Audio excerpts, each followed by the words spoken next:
बीड जिल्ह्यातील सुरेश धस, संदीप क्षीरसागर, प्रकाश सोळंके या आमदारांचे आणि त्यांच्या निकटवर्तीयांचे एक एक कारनामे समोर येत आहेत. मात्र आजही धनंजय मुंडे हेच विरोधकांच्या यादीत टार्गेट नंबर 1 आहेत. आरोप वाल्मिक कराडवर होत आहेत आणि धनंजय मुंडेंचा पाय मात्र दिवसेंदिवस अधिक खोलात जातोय. या निमित्तानं बीड मधल्या राजकीय गुंडगिरीचा, मुजोर कार्यकर्त्यांच्या दहशतीचा एक नवा चेहरा पाहायला मिळतोय. पाहुयात राजकीय शोलेचा हा स्पेशल रिपोर्ट.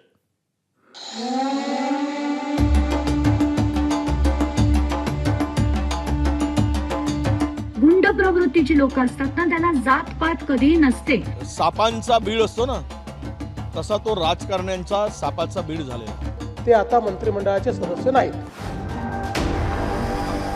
मंत्रिपद गमावलेले धनंजय मुंडे आणि गजाआड असलेला वाल्मिक कराड यांच्यातले संबंध जगजाहीर आहे. किंबहुना वाल्मिक कराडशी असलेल्या जिव्हाळ्याच्या संबंधांमुळेच धनंजय मुंडेंवर आजची वेळ आली आहे. एवढं होऊनही मुंडेंचा पाय अजूनही खोलातच जातोय.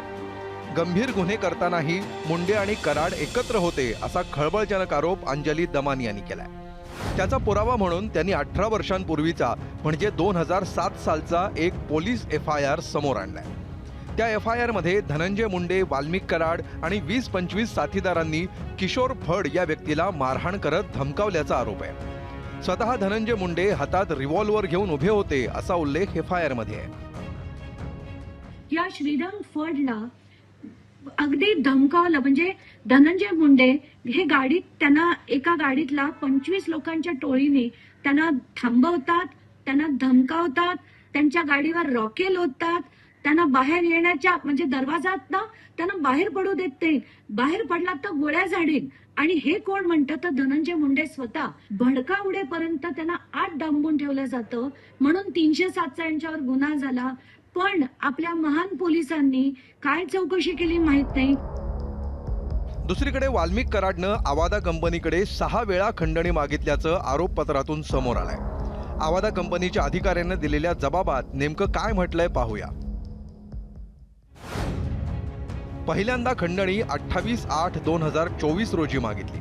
तुम्ही परळीत येऊन भेटा, नाहीतर काम बंद करा असं फोनवरून वाल्मिक कराडनं सांगितलं.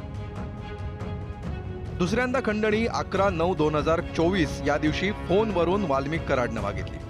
यावेळी तुमचे बीड जिल्ह्यात कुठे कुठे काम सुरू आहे याची मला माहिती आहे, तुमच्या वरिष्ठांना माझ्याकडे घेऊन या असं वाल्मिक कराड फोनवरून म्हणाला. तिसऱ्यांदा खंडणी 8/10/2024 परळीच्या जगमित्र कार्यालयात मागितली. यावेळी वाल्मिक कराड, विष्णू चाटे आणि शिंदेचे सहकारी शिवाजी थोपटे हजर होते. प्रकल्प सुरू ठेवायचा असेल तर 2 कोटी रुपये द्या अशी धमकी दिली होती. चौथ्यांदा खंडणी मागितली 26/11/2024 या दिवशी. सुदर्शन घुलेनं साईटवर येऊन वाल्मिक अण्णांनी सांगितलेले 2 कोटी रुपये दिले नाहीत तर बीड जिल्ह्यात कुठेही काम करू देणार नाही अशी धमकी दिली. पाचव्यांदा 29/11/2024 या रोजी खंडणी मागितली. विष्णू चाटेच्या फोनवरून वाल्मिक कराडनं खंडणी मागत धमकावलं. सहाव्यांदा खंडणी 6/12/2024 रोजी मागितली. सुदर्शन घुले कंपनी ऑफिसमध्ये आला. सुरक्षा रक्षकाला शिवीगाळ करून मारहाण केली. थोपटे यांना 2 कोटी रुपये खंडणी द्या, नाहीतर कंपनी बंद करा अशी धमकी दिली. यावेळी संतोष देशमुख यांनी कंपनी बंद करू नका असं येऊन सांगितलं. त्यावेळी तुला बघून घेतो, तुला जिवंत सोडणार नाही अशी धमकी दिली. परळीचं जगमित्र कार्यालय आणि मुंबईतील सातपुडा बंगल्यात खंडणीची बोलणी झाल्याचा आरोप धस आणि दमानी यांनी केलाय. त्यामुळे धनंजय मुंडेंना सहआरोपी करण्याची मागणी लावून धरली आहे. 28 मेला त्यांचं अपहरण देखील करण्यात आलं आणि सारखी मागितली जात होती. त्याच्यापैकी एकदा जगमित्र शुगर मिल्स मध्ये केली होती, एकदा सातपुडा बंगल्यात देखील बोलवून. कारण सातपुडा बंगल्यात बोलवण्याच्या मागचा हेतू हाच होता की मंत्र्यांच्या इथे आम्ही तुला बोलवतोय आणि तुला ते पैसे देण्याची गरज आहे. म्हणजे याच्या मागे धनंजय मुंडे होते की नाही आता स्पष्ट झाले. आणि एकदा नाही 6 वेळा हे मागण्यात आलं. हे त्यात क्लिअर झालेलं आहे आता. आणि मला आता असं वाटतं की सह आरोपी हे धनंजय मुंडेंना देखील करण्यात यावं. दरम्यान आरोपपत्रात आवादा कंपनीच्या अधिकाऱ्यांनी दिलेल्या जबाबात नेमकं काय म्हटलंय पाहूया. त्याच्या बंगल्यावरती, सरकारी बंगल्यावरती धनंजय मुंडेच्या बैठक झालेली ही सरकारला माहिती. खंडणीची बैठक तिथं झालेली आहे तो स्वतः त्या बैठकीला उपस्थित पण होता, धनंजय मुंडे, आणि 1 नंबरचा आरोपी पण. सरकारकडं ते सगळे पुरावेत, पण मुख्यमंत्री फडणवीस साहेब जाणून बुजून घेत नाहीत. देशमुख कुटुंबाला न्याय देण्याच्या भूमिकेत सरकार नाही आहे, देवेंद्र फडणवीस साहेब नाही आहेत. त्यांना एक गुंड सांभाळायचा. सरकार संकटात सापडलं, बदनाम झालं तरी चालत, पण एक क्रूर हत्या घडवून आणणारा गुंड धनंजय मुंडे त्यांना पाहिजे, म्हणून ते एक राजकीय मित्र वाचवत आहेत. खंडणी बहाद्दर वाल्मिक कराडशिवाय धनंजय मुंडेंचं पान हलत नव्हतं असे आरोप केले जात आहेत. वाल्मिक कराडमुळे धनंजय मुंडेंच्या जवळचे लोक दुरावले असा दावा माझा कट्टा या कार्यक्रमात बोलताना आमदार सुरेश धस यांनी केला होता. त्यानंतर मुंडेंच्या बचावासाठी त्यांचे बंधू अजय मुंडे समोर आले. दोघं बहीण भाऊ मंत्री झाले असताना विरोधकांच्या डोळ्यामध्ये कुठंतरी खुपते, कारण धनंजय मुंडे साहेबांवर कुठलेही आरोप नाहीत, काही नाही, कुठला विषय नसताना घेण्यानं देण्याचं त्यांना आज बदनाम केलं जाते. त्यांनी राजीनामा दिला, तब्येतीचं त्यांचं आज खऱ्या अर्थानं त्यांची तब्येत इतकी वाईट आहे, आज ते असे अनेक आजारांना त्या ठिकाणी सामोरे जात आहेत. अशा परिस्थितीत आम्ही सर्वजण मुंडे कुटुंबीय त्यांच्या भक्कमपणे पाठीशी आहोत.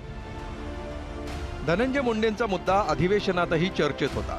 सभागृहाबाहेर वडेट्टीवारांनी आपला संताप व्यक्त केला, तर सभागृहात नाना पटोलेंनी मुद्दा उचलला. त्यानंतर स्वतः मुख्यमंत्री देवेंद्र फडणवीस यांनी तांत्रिक उत्तर दिलं. बीड म्हणजे सापांचा बीड असतो ना, तसा तो राजकारण्यांचा सापाचा बीड झालेला आहे. उद्या त्या बीड जिल्ह्यामध्ये निरपराध लोकांचे, शेकडो लोकांचे बळी जातील, त्याला जबाबदार कोण असणार? म्हणून सरकारनं लक्ष घातलं पाहिजे, आणि ते जे काही गुन्हेगारी आहे बीडची, कोणी असू देत, ते ठेचून काढण्याची ताकद सरकारने दाखवली पाहिजे. धनंजय मुंडे यांच्या राजीनाम्याच्या बाबतचं आम्ही तालुका अध्यक्षाला प्रश्न विचारलेला होता. आम्हाला सभागृहात माननीय मुख्यमंत्र्यांनी माहिती द्यावी. ते आता मंत्रिमंडळाचे सदस्य नाहीत. तुम्ही विचारलं ते तुम्ही जे विचारले त्यांच्याबद्दल सांगतो. धनंजय मुंडे आता मंत्रिमंडळाचे सदस्य नाहीत. आष्टीचे आमदार सुरेश धसांचा खोक्या, बीडचे आमदार संदीप क्षीरसागर यांचे खासगी सचिव, माजलगावचे आमदार प्रकाश सोळंके यांचा पुतण्या, या सगळ्यांचे कारनामे बाहेर येत आहेत. मात्र मंत्रिपदाच्या राजीनाम्यानंतरही धनंजय मुंडे यांच्यावरील दबाव काही कमी व्हायचं नाव घेत नाहीये. कृष्णा गेंडेसह गोविंद शेळके, एबीपी माझा, बीड. एबीपी माझा, उघडा डोळे बघा नीट.